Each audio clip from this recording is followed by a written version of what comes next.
mtu kukimbia vitani siku ya mapambano. Waislamu wamekutana na makafiri katika uwanja wa mapigano.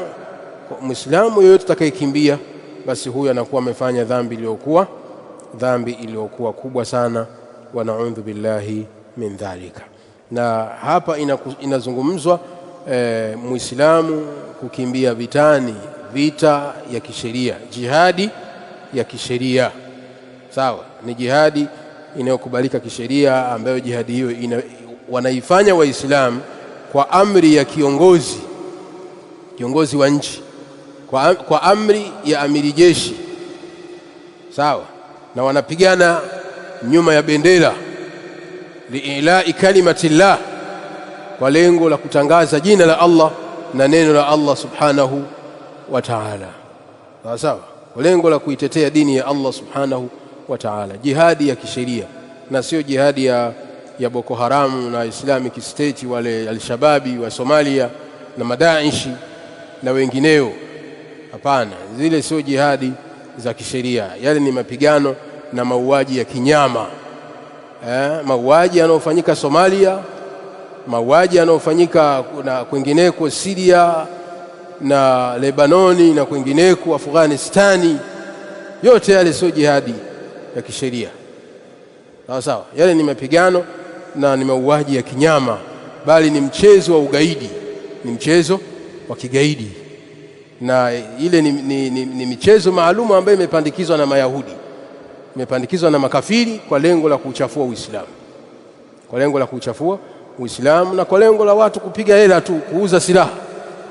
Sawa, hii mpango wa kusimamisha vita, baadhi ya miaka fulani vita inasimama, watu wanauawa, watu wanapigana. Huu ni mpango kazi, Sheikh.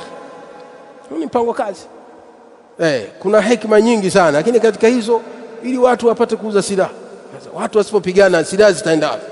Sawa, watu wanafanya mipango na mikakati, watu wauawe ili silaha zipate kuuzikana. Ndio mushkila.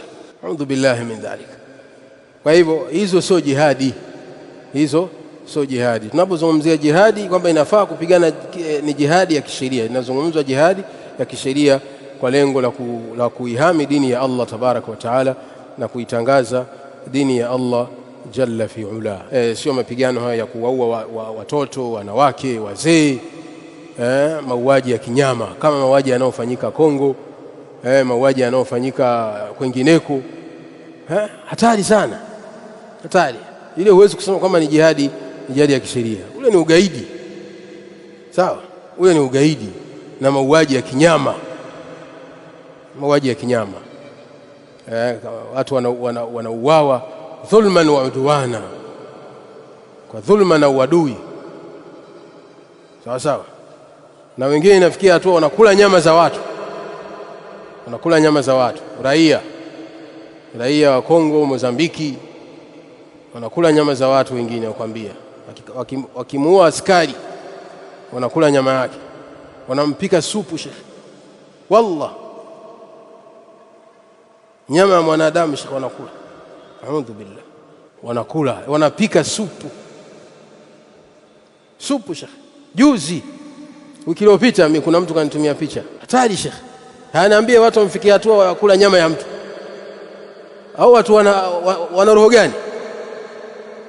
Hatari, Sheikh. Hama gaidi hao. Hama gaidi, Sheikh. Hatari. Sasa sehemu kama hizo haifai Muislamu, haifai mtu kuipeleka nafsi yake kwenda kule. Hata kama unauza biashara huko, ukishaona kwamba nchi ndio imefikia, toka. Unaweza kuangamiza, ukaihatarisha nafsi yako. La ilaha illa Allah. Wallahu ta'ala alam. Tabakia hapo inshallah. Sallallahu ala Muhammad wa ala alihi wa ashabihi ajma'in. Subhanallah wa bihamdihi, subhanakallahumma bihamdik, ashhadu an la ilaha illa anta, astaghfiruka wa atubu ilayk.